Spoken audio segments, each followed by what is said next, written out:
আসসালামু আলাইকুম। এই ভিডিওটিতে আমি আপনাদের সাথে কথা বলবো যে 11টি মারাত্মক ভুল করার জন্য আপনার একটা স্মার্ট আকর্ষণীয় ল্যান্ডিং পেজ থাকা সত্ত্বেও অর্ডার আনতে পারতেছেন না। আপনি পর্যাপ্ত পরিমাণে ডলার স্পেন্ড করতেছেন ফেসবুক গুগল অ্যাডসে, বাট রেজাল্ট পাচ্ছেন না। আপনার প্রোডাক্টের কোয়ালিটি 100-এ 100 তাও হচ্ছে না। সো চলুন সেই ভুলগুলো নিয়ে একটু জানি, রিসার্চ করি, এগুলো সমাধান করি, ইনশাল্লাহ আপনারও অর্ডার আসবে। তো প্রথম যে ভুলটা সেটা হচ্ছে কনভার্সনাল মেথডে আপনার ল্যান্ডিং পেজটি তৈরি করা আছে কিনা সেই জিনিসটা আপনাকে কনফার্ম করতে হবে।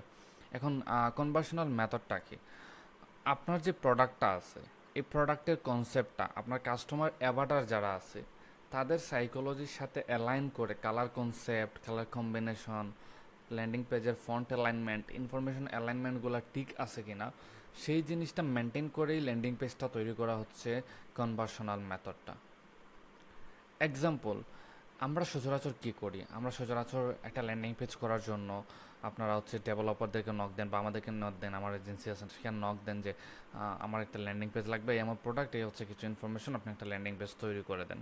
সো আমি আমার মতো করে তৈরি করে দিলাম আপনাকে।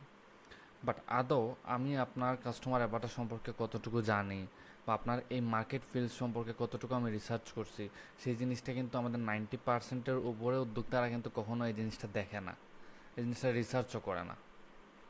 সো এই জিনিসটা কিন্তু মোস্টলি ইম্পর্টেন্ট, কারণ আমার সাইকোলজির সাথে আপনার প্রোডাক্টটা যদি না যায়, আমি আপনার প্রোডাক্টটা পারচেস করার জন্য আগ্রহ ফিল করব না। আমি তখনই আপনার প্রোডাক্টটা পারচেস করব যখন হচ্ছে আপনার প্রোডাক্টটা ফিল দিবে যে সে আমার কোনো ইস্যু সর্ট করতেছে। সো কনভার্সনাল মেথডটা হচ্ছে খুবই ইম্পর্ট্যান্ট, এইটা মাথায় রাখতে হবে। অবশ্যই আমরা যখন একটা প্রোডাক্টের অ্যাডস কপি বা একটা অ্যাডস তৈরি করার জন্য অনেক রিসার্চ করে থাকি, একটা প্রোডাক্ট ডেভেলপ করার জন্য অনেক রিসার্চ করে থাকি, সেমভাবে আমাদের ল্যান্ডিং পেজটা ডিজাইনের জন্য কিন্তু আমাদেরকে প্রচুর রিসার্চ করতে হবে। আমরা যত গুড রিসার্চ করতে পারবো তত গুড বেনিফিট নিয়ে আসতে পারবো। ওকে, সেকেন্ড যে ভুলটি সেটি হচ্ছে আপনার ওয়েবসাইট বা ল্যান্ডিং পেজটি খুবই স্লো। যখন কেউ অ্যাড থেকে অর্ডার নাও বাটনে ক্লিক করে বা লার্ন মো বা গেট অফার বাটনে ক্লিক করে, তখন তার হচ্ছে 2.5 সেকেন্ডের বেশি সময় লেগে যায় আপনার ওয়েবসাইটটা লোড হতে।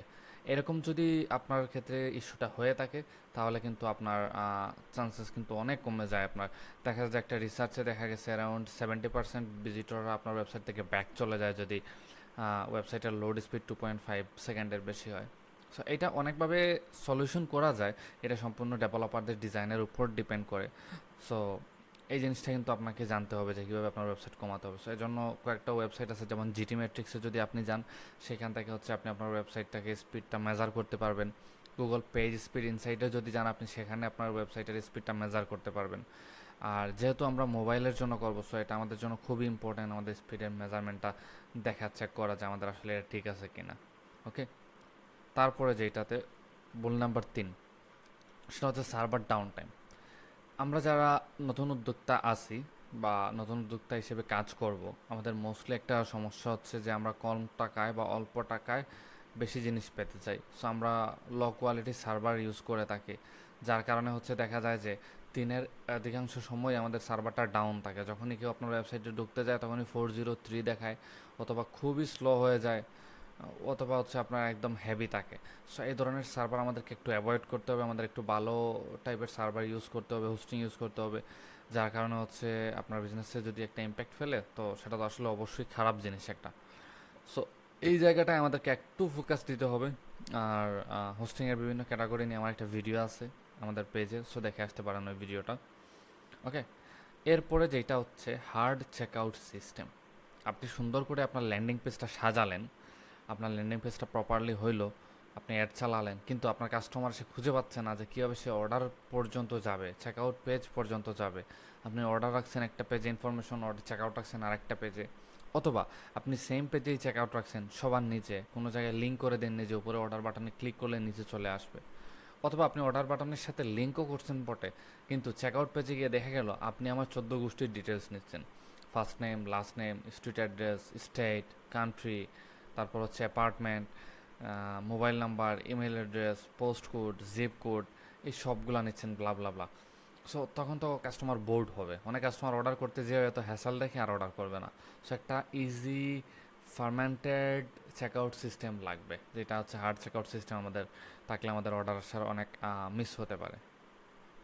আনক্লিয়ার্ড call to action. Okay, so আমরা যেটা করি যে আমরা আপনার একটা টাইটেল ইউজ করি, সাবহেডিং ইউজ করি, ইমেজ ইউজ করি, প্রাইজিং ক্যাটালগটা ইউজ করি বা আরও অনেক কিছু করি, কিন্তু একটা ক্লিয়ার কাস্টমারকে ভিশন দিতে পারি না, কাস্টমারকে বলতে পারি না যে ভাই it's time to take an action, তখন কিন্তু কাস্টমারটা আটকে যায়। আমরা কাস্টমারকে ফোর্স করতে ভয় পাই যে ভাই প্রোডাক্টটা আপনার প্রয়োজন, আপনি এটা পারচেস করেন, এই কথাটা আমরা বলতে কাস্টমারকে ভয় পাই। সো আমার ওয়েবসাইটে বা আমার ল্যান্ডিং পেজে যদি একটা clear call to action button না থাকে, যেই জায়গা থেকে কাস্টমার এখন তার ডিসিশনটা নিতে পারবে, সেই জায়গা থেকে হচ্ছে আমাদের অর্ডার আসার চান্সেস কিন্তু অনেক কমে যায়। কারণ দেখা গেছে, আমি আমার নিজের 2 বছরের বিজনেসের অভিজ্ঞতা থেকে বলতেছি, দেখা যায় যে আপনার অ্যারাউন্ড 6% কনভার্সন হয়। ওয়েবসাইটে যদি 100 জন ভিজিটর নিয়ে আসতে পারেন, তাহলে মাত্র 6 জন আপনার প্রোডাক্ট পারচেস করে, বাকিরা কিন্তু ওয়েবসাইট থেকে চলে যায়। সো এই জিনিসটা যদি করতে পারেন, আপনি একটা clear call to action button নিয়ে আসতে পারেন, আপনি এই জায়গাটাতে অনেক ইমপ্রুভ করতে পারবেন এবং হচ্ছে আপনি অনেক বেনিফিটেরও হবেন অ্যাজ ওয়েল। ওকে, সো নেক্সটটাতে যাই, ল্যাক অফ ইনফরমেশন। এই জিনিসটা হয় কি, আমার প্রোডাক্ট আছে, আমার প্রোডাক্টের কোয়ালিটি আছে, বাট আমি আমার প্রোডাক্ট সম্পর্কে পর্যাপ্ত পরিমাণে তথ্য আমি নিজেই জানি না। আমার কাস্টমারকে আমি সেই ইনফরমেশনগুলো দিতে ভয় পাচ্ছি, যে এত ইনফরমেশন দিলে কাস্টমার অর্ডার করবে কি না। অবশ্যই করবে। আপনি যখন একটা এক্সাম্পল সহিত আপনি একটা গড়ি বিক্রি করবেন, আপনি গড়ির একটা মেসেজ ক্যাম্পেইন রান করলেন, আপনার আজে বাজে অনেক নক আসবে, বাট আপনি সেই গড়ির ডিটেইলড ইনফরমেশন দিয়ে যদি আপনি অ্যাডস ক্যাম্পেইন রান করেন, আপনার ওয়েবসাইটে বা ল্যান্ডিং পেজে যে অর্ডারগুলো আসবে, যেই করবে সে কিন্তু বিস্তারিত জেনেই তারপরে অর্ডার করবে, আর এগুলো কিন্তু রিটার্নের চান্স কিন্তু অনেক কম থাকে। সো অলওয়েজ আমরা চেষ্টা করব প্রপার ইনফরমেশনগুলো কিন্তু দেওয়ার। সো আমি আমার landing page and back and অটোমেশনের কোর্সে কিন্তু আপনাদেরকে এই যে ইনফরমেশনগুলো কীভাবে সেট আপ করতে হয়, এই যে আপনার হচ্ছে কনভার্সনাল মেথডে যে ল্যান্ডিং পেজগুলো তৈরি করতে হয়, এই যে স্ট্র্যাটেজিস্ট ল্যান্ডিং পেজ যেটা আছে তা কীভাবে সাজাবেন, এগুলো কিন্তু আমি ডিটেলস আপনাদেরকে আলোচনা করেছি একদম ভেঙে ভেঙে। সো আপনি একদম নতুন হলেও কিন্তু সেখান থেকে অনেক জিনিস শিখতে পারবেন। যদি ইন্টারেস্টেড হন, নিচের অর্ডার নাও বাটন বা লার্ন মোর বাটনে ক্লিক করে আপনি বিস্তারিত জানতে পারেন, অথবা উপরে ডেসক্রিপশনেও আমি লিঙ্কটা দিয়ে দিব। এবার 7 নাম্বার যে ভুলটা আসে, আমি এখানে আসি। আচ্ছা, আমি ল্যাক অফ ইনফরমেশন, এই যে 7 নাম্বার, লেস পাওয়ারফুল অথরিটি। ওকে, অথরিটিটা কিন্তু খুবই ইম্পর্ট্যান্ট। ওকে, আপনি আপনার প্রোডাক্ট কিনবো বা আমি আপনার প্রোডাক্ট কিনবো, কি দেখে আমি আপনার প্রোডাক্টটা কিনবো? আপনার প্রোডাক্টটা আমার কাজ করবে কি না, আমার সলিউশন দিবে কি না, এই জিনিসটা আমি কিভাবে বুঝবো?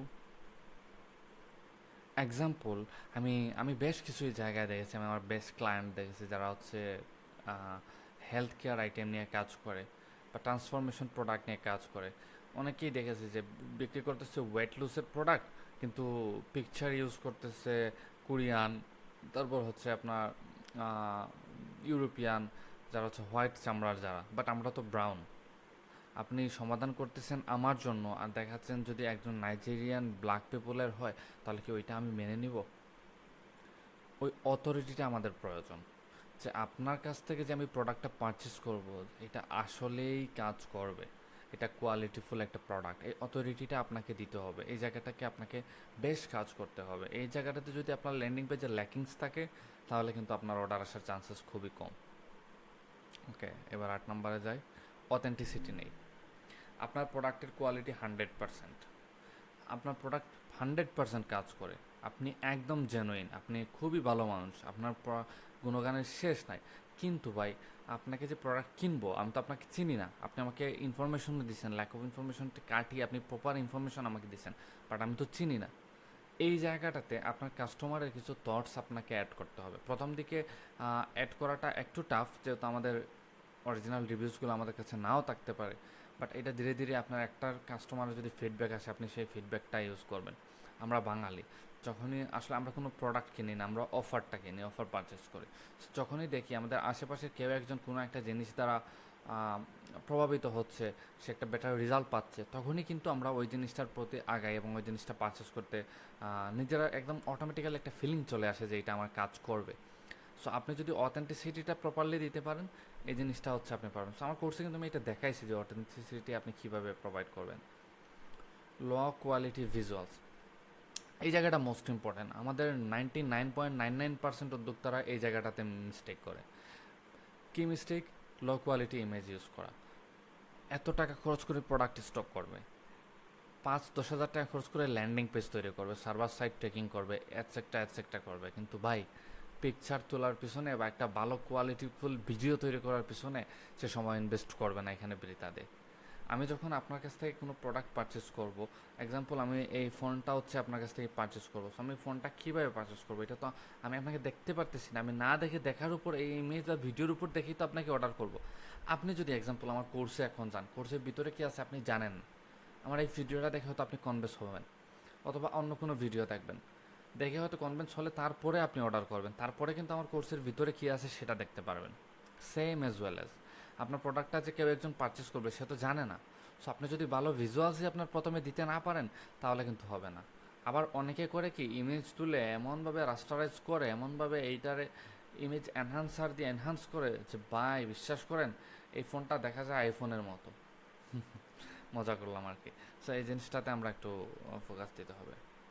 কাস্টমার প্রপোজিশনটা নাই, এই যে যে জিনিসগুলো বললাম যে আমরা কাস্টমারকে আসলে ভ্যালু কম দেয়, আমাদের প্রোডাক্টের ফিচারগুলো আমরা বেশি গুণগান গাই, এটার র্যাম এত জিবি, এটা রম এত জিবি, আপনি হোয়াটসঅ্যাপ ব্যবহার করতে পারবেন বাটন ফোনে, আপনি 1000টা গান লোড করে রাখতে পারবেন, আরও কত কিছু।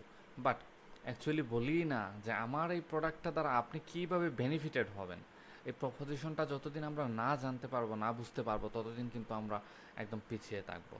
ওকে, সো এটা আমার বেলায় না, আপনার বেলায় না, এটা সবার বেলায় সেমই। রেসপন্সিভনেস, আমরা যখন একটা ল্যান্ডিং পেজ ডিজাইন করি সেটা মূলত আসলে আমরা একটা ল্যাপটপ স্ক্রিন বেস ডিজাইনটা করে থাকি, বাট ওইখানের যে ফন্ট সাইজটা আছে ওইটা যখন আমার একজন কাস্টমার মোবাইলে দেখবে, একদম ছোটো স্ক্রিনে দেখবে, সেখানে কীরকম দেখা যাচ্ছে, একটা স্ক্রিনের ভিতরে ভিজুয়াল স্ক্রিন বা ভিউ স্ক্রিনের ভিতরে কতটুকু হচ্ছে আপনার পণ্য সম্পর্কে আমরা ইনফরমেশন একসাথে দেখতে পাচ্ছি, এই যে জিনিসটা এইটা আমাদেরকে মেনটেন করে রেসপন্সিভ করতে হবে। এক্সাম্পল, আমার ল্যাপটপের স্ক্রিনে এই যে লেখাটা আছে এটা যে 11টি ভুলের কারণে, বাট আমি যদি আমার মোবাইল স্ক্রিনে করি তাহলে এটা কিন্তু আরও অনেক ছোটো হয়ে যাবে। তখন আমার এটার ফন্ট সাইজটা কত রাখাটা দরকার, কত হলে ভালো হয়, ইমেজের সাইজটা কতটুকু ভালো হলে ভালো হবে, এই জিনিসগুলো আসলে আমাকে মেনটেন করতে হবে। যদি আমি এই 11টা ভুল বা 11টা মিস্টেক যদি ঠিক করে একটা ল্যান্ডিং পেজ নিয়ে কাজ করতে পারি, ইনশাল্লাহ আপনার প্রোডাক্ট যাই হোক না কেন, আপনার স্ট্র্যাটেজি যদি ঠিক থাকে তাহলে আপনি ভালো কিছু করতে পারবেন। সো এরকম আরও স্পেশাল টিপস অ্যান্ড ট্রিক্সের ভিডিওগুলো পাইতে আমাদের পেজটি ফলো দিয়ে রাখতে পারেন, অথবা আমাদের চ্যানেলে যুক্ত হতে পারেন। আসসালামু আলাইকুম।